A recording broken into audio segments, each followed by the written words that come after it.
Medical science এসে বলছে যখন আমরা নামাজে দাঁড়াই, একাগ্রচিত্তে যখন নামাজ পড়ি, তখন আমাদের ব্রেইন থেকে নির্দিষ্ট লেভেলে ডোপামিন এবং সেরাটোনিন হরমোন রিলিজ হতে থাকে।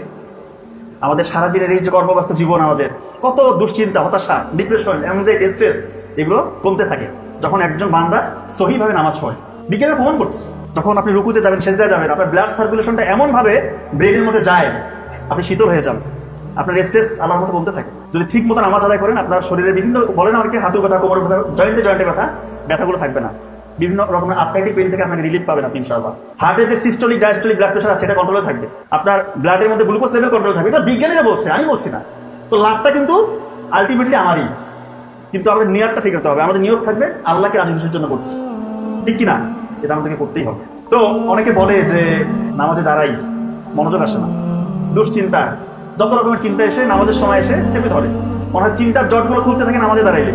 রুকুতে গেলে চিন্তা করতেছে পরীক্ষা কিভাবে ভালো করা যাবে, ব্যবসায়ী চিন্তা করতেছে ওই জায়গায় ঋণ আছে, ঋণটা কিভাবে শোধ করা যাবে, এইটা প্রক্রিয়া অবলম্বন করলে মানে আমার ব্যবসাটা লাভজনক হবে। এই চিন্তাগুলো আসে না, নামাজে দাঁড়ালে শয়তান এই চিন্তাগুলো দেয়। তো নামাজে আপনি মনোযোগ বাড়াতে যাচ্ছেন। আবার অনেকে এটাও বলে যে সেজদায় গিয়ে কতদিন হয়েছে চোখের পানি আসে না। চোখের পানি কোথা থেকে আসবে? গোপন গুনায় যারা লিপ্ত, চোখের পানি আসা সম্ভব না। এত সহজ না ব্যাপারটা। আপনার মন যা যাচ্ছে তাই করছেন, আল্লাহকে তোয়াক্কা করছেন না। আল্লাহকে বুড়ো আঙ্গুল দিয়ে আপনি প্রতিনিয়ত শয়তানের দাসত্ব করছেন, আবার বলছেন যে চোখে কোনো পানি আসে না। আপনি তো একটা সুযোগ হাতছাড়া করেন না গোপন গুনাহ করার। আপনার স্কোপের প্রতিটা গুনাহ আপনি করছেন, আবার বলেন যে আমার চোখে কোনো পানি আসে না। কার সাথে ফাঁকি ঝুঁকি? আল্লাহকে ফাঁকি দেওয়ার কোনো স্কোপ আছে? পাথরের মধ্যে যদি সরিষা দানা পরিমাণ করে কিছু লুকিয়ে থাকে, সেটাও আল্লাহ তাআলা উন্মোচন করবেন পরকালে, কিয়ামতের ময়দানে, হাসরের ময়দানে। তো তার সাথে ফাঁকি ঝুঁকি চলে না। মনটাকে আগে পবিত্র করেন, সৎ করেন, গোপন গুনাহ ছেড়ে দেন। যত সুযোগ আসুক গোপন গুনাহ করবেন, নামাজে মনোযোগ আসবে না। নামাজ থেকে যে বেনিফিট ইহকালেও পাবেন না, পরকালেও পাবেন না।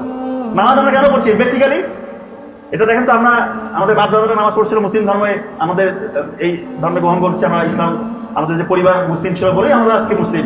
আপনি চিন্তা করেন, আপনি কতটুকু চিন্তা করেছেন আল্লাহ নিয়ে, রসুল নিয়ে, পবিত্র কোরআন নিয়ে, কতটুকু আমরা চিন্তা করি? যদি সত্যি আমাদের আল্লাহর ভীতিটা থাকতো, তাহলে কি আমরা গোপন গুনাহ করতাম? আজকে যুব সমাজ ধ্বংস হয়ে যাচ্ছে। দয়া করে গোপন গুনাহ ছেড়ে দেন, নাহলে এমন ভয়াবহ অবস্থা বিরাজ করবে, মানে জাস্ট হেল্প, দুনিয়াও শেষ, আখিরাতও শেষ। আল্লাহকে যদি হারান, এর থেকে বড় লস আর আমাদের জন্য কোনো কিছু হতে পারে? সব থেকে বিগেস্ট লস। আল্লাহর সাথে আমার সম্পর্ক নাই, কার সাথে আমার সম্পর্ক? আমাদেরকে বলে যে কতদিন হয়েছে গোপন ভাবে লিপ্ত, ছাড়তে পারছি না, অসহায়, ব্রেন কাজ করে না, চুল পড়ে যাচ্ছে, চেহারা উজ্জ্বলতা নাই, নুরানি ভাবটা নাই, নামাজে গেলে মনোযোগ নাই, আর্থিক অসচ্ছলতা, চাকরি করলে চাকরিতে মনোযোগ নেই, লেখাপড়া করছি কোনো কিছু মনে থাকে না, কালকে এসে পড়লাম, আজকে পরীক্ষা পড়া ভুলে যাচ্ছি, পরিবারগুলো টিকছে না, সার্বিকভাবে loss loss loss, huge loss. সাময়িক এই মনের খাস মেটানোর জন্য দয়া করে ছেড়ে দেন, গোপন ইবাদত করেন, আল্লাহ তাআলা রাজি খুশি হয়ে যাবে ইনশাআল্লাহ। কথা কি বুঝতে পারছেন আমার? গোপন ইবাদতের খুবই প্রয়োজন আছে। আল্লাহকে যদি চান, গোপন ইবাদত করতে হবে। তো অনেকে বলে যে কিভাবে গোপন গুনাহটা ছাড়বো? চোখের হেফাজত করতে হবে। 1 নাম্বার, চোখ দিয়ে খারাপ কিছু দেখা যাবে না, অন্তর দিয়ে খারাপ কোনো কিছু কল্পনা করা যাবে না। তো অনেকে বলে এরকম যে একবার তো দেখার হুকুমাত দেওয়াই আছে, দ্বিতীয়বার না দেখলেই তো হলো। তো একবার এমন ভাবে দেখে অপলক দৃষ্টিতে, দৃষ্টি আর নামে না, এইভাবে দেখতে বলছে। আল্লাহর সাথে ফাজলামি চলবে না। ভুলে যদি একবার কোনো ভাবে যদি আমি যেটা আমার অপোজিট সেক্সের প্রতি যদি চোখ পড়ে যায়, চোখটা নামাতে হবে। কথা কি বোঝা যাচ্ছে? ক্লিয়ার? দৃষ্টি অবলম্বন করতে হবে, এটা খুব জরুরি। আল্লাহর সাথে ফাজলামি চলে না। এটা আপনার মন অন্তর কি চলছে আপনার থেকে বেশি ভালো যে জানেন, তিনি আমার আল্লাহ। কথাটা কি বুঝতে পারছেন? খুবই জরুরি ব্যাপার। তো নামাজ পড়লে পড়ার মতো করতে হবে।